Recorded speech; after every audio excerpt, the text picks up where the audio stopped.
First, on immigration. What made you change your mind about targeting in California farmers and people in the hotel and leisure business? Well, we're not targeting. In fact, if you look today, I put out a statement today about farmers. Our farmers are being hurt badly by, they have very good workers. They've worked for them for 20 years. They're not citizens, but they've turned out to be, great. And we're going to have to do something about that. We can't take farmers and take all their people and send them back because they don't have maybe what they're supposed to have, maybe not. And you know what's going to happen and what is happening? They get rid of some of the people because, you go into a farm and you look and people they've been there for 20, 25 years and they've worked great and the owner of the farm loves them and everything else. And then you're supposed to throw them out. And you know what happens? They end up hiring the people, the criminals that have come in, the murderers from prisons and everything else. So we're going to have an order on that pretty soon, I think. We can't do that to our farmers. And leisure, too, hotels. We're going to have to use a lot of common sense on that. It is very easy to get under Donald Trump's skin, but to live rent-free in his head, like Governor Gavin Newsom has over the past week, is something that very few can accomplish. And when they do, oh boy, does it upset Donald Trump. But Gavin Newsom just added fuel to that fire of rage that Donald Trump has towards him by going public with the cognitive decline he observed in Trump while speaking on the phone. And after Gavin Newsom did so, Donald Trump melted down in press conference he gave just losing his mind in the White House in threatening Gavin Newsom. We're going to get into it all. But before we do, if I could quickly ask you to leave a like on this video, and if you haven't already, and you enjoy our channel, to hit that subscribe button. It goes a long way in supporting the work that we are doing now. Before we can get into Donald Trump's attack on Newsom, I want to see how this speech at the White House started, because it gives some good context for Trump's cognitive decline. New scam, as you know, it's the greatest scam in history, saving American taxpayers hundreds of billions of dollars. The windmills are killing our country, by the way. The fields are littered with them, junk. They're littered with them, and they get older, and they get rusty, and they get bad, and this is other countries also. It's the greatest scam in history. It's the most expensive energy you can buy. They're ugly. A friend of mine comes from Minnesota. He's been in New York. He hit it big. He's a very successful guy, actually. And he wanted to go back, see his mother who's not well, and he went back to Minnesota. Hasn't been back there in 20 years. And he said, it's unbelievable what happened. He said, I'm driving down a highway and up a certain road and the most beautiful fields. I remember them so well. And I was so looking forward to seeing them again. And I looked at them and they had windmills all over them, these horrible, horrible structures. He's a very smart guy, this guy. He said, these ugly, horrible things. And he said, it was so bad, I actually drove back to see it because I couldn't believe it. Before I even got to my mother, I drove back. I said, how much do you like your mother? But no, it hurt him to see it. He said, I looked at this field that was one of the most beautiful places in my own mind and imagination that I've ever seen. And I said, it's littered with this garbage. The man is talking about windmills. Windmills killing our country. This is someone who is clearly unfit for any job, never mind the presidency, and he's continuing to lash out in the most extreme ways possible. This is well documented that as someone goes deeper into cognitive decline, as someone begins to lose it, as Trump clearly has, they go between further extremes. They oscillate in their crazy behaviors, and that's exactly what we've seen from Donald Trump as he becomes more out of control, and that's observable to everyone, I guess, except the mainstream press, who refuse to cover Donald Trump's cognitive state. But Gavin Newsom is forcing their hand, making sure they do, talking about the call he had with Donald Trump, and we just covered this. But I want to take a look at what Newsom had to say in case you haven't seen it already. Or he came out and said that when you guys spoke, he warned you that if you didn't get things under control, he was going to bring in troops. Stone cold liar. Stone cold liar. He made that up, like he makes up so many other things. He never said that. And he also seemed to make up this idea that the National Guard did a great job last night when they weren't here. They weren't even deployed, and he claimed victory. He's lost it. He hasn't lost a step. And I saw him trip on the steps today. I mean, this is serious. He is not the same person that I dealt with just 4 years ago. And he's incapable now of even a train of thought. He's making things up, and he's putting people's lives at risk. And he's got a band of people that are complicit in this.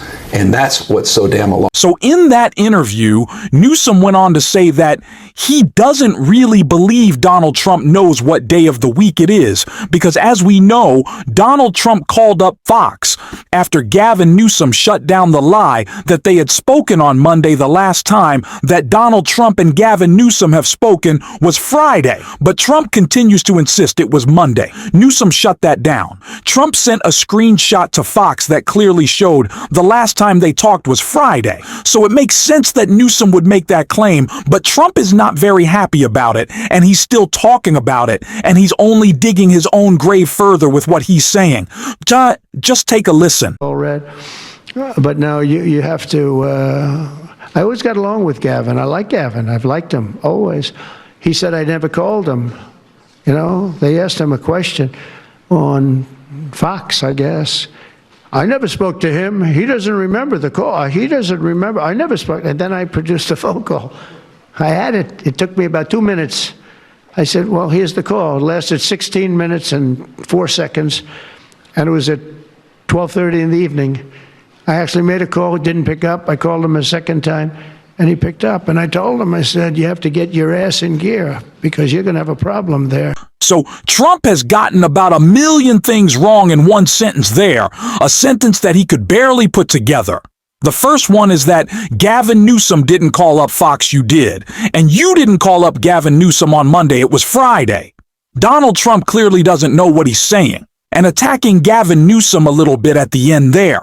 A little uncomfortable. I wouldn't be very happy with that type of attack. But yeah, this just demonstrates the relationship that is currently at play between a governor trying to protect his state and a president trying to divert our attention by attacking it. And of course, Donald Trump is going to be more out of control in the ways that he tries to distract because he's more upset than ever, of course, because his budget might be failing because of Republican senators and because his best buddy just left him in Elon, which Trump has admittedly been a little depressed about. So he's oscillating between these very radical and extreme moods as he makes radical and extreme decisions. So of course, Noam should be pointing out the fact that Donald Trump can't even remember what day of the week it is. So why should he be in charge of our military? That is insane. But he's clearly not the only member of his administration who seems pretty confused, because his Treasury Secretary, Scott Bessent, was before the Senate today being asked and really grilled on Donald Trump's budget, couldn't come up with many answers for Elizabeth Warren. And I want to take a look at that right here. Will this bill increase or decrease the deficit? They're varying scoring on that, Senator Warren. You're the Secretary of the Treasury, so I'm asking you, what is your view? Will this bill increase or decrease the deficit? It is my view that over the 10-year window, it will decrease. You know, do you have anybody who agrees with you on this? Yes, ma'am. Let me ask my question. Okay. Every credible independent expert agrees that Trump and the Republicans' big, beautiful bill would add trillions of dollars to the national debt and would not even come close to paying for itself. The nonpartisan Congressional Budget Office, the Penn-Wharton budget model, and the Yale Budget Lab all agree on this, and they're looking at 10-year windows, thank you. So do the Conservative Tax Foundation and Committee for a Responsible Federal Budget, conservative groups. Even Elon Musk and the Wall Street Journal are criticizing the bill for ballooning the national debt. The only people who are saying publicly that it's not going to add to the national debt are you, Donald Trump, the Republicans in Congress. Do you have an independent group that has put forward numbers that disagrees with all of these conservative groups and disagrees with the Wall Street Journal on this? Well, Senator, interesting to see you aligned with Elon Musk, but if I add... You're no more shocked than I am.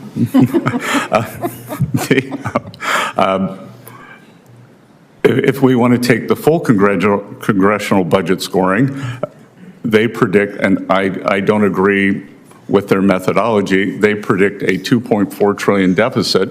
But okay, so the answer to the question is yes. No, but may I finish? They include that, but they've also scored $2.8 trillion in tariff income.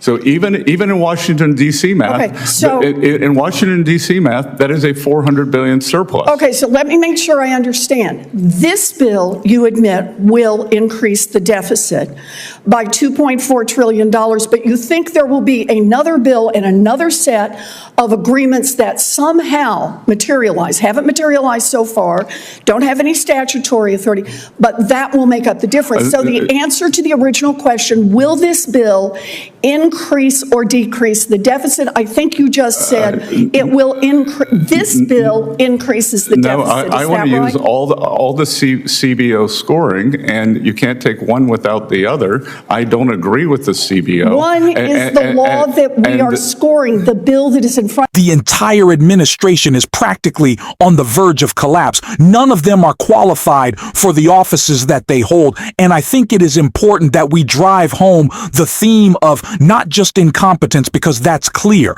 but the chaos created in your life. Many people who voted for Donald Trump did so thinking that they could just ignore the mean tweets. That's how Republicans always like to phrase it, that the liberals get upset over the mean tweets, but about 1 in every 35 people in the country lives in Los Angeles County. Donald Trump has sicked more troops than are anywhere else in the world on that very small area that is densely populated. So 1 in 35 Americans, just because Donald Trump has lost his mind, are dealing with that chaos, and it's spreading to cities all across the country as peaceful protesters are met with attacks from Donald Trump's thugs. So no, if you voted for this man, you cannot escape his chaos, and that is why everyone needs to be fighting back against it. And if you want to support that, we're doing it on this show. You can hit that subscribe button. You can leave a like on this video. And if you stuck around to the end, you can drop blue heart in the comments. And until next time, I'll see you soon.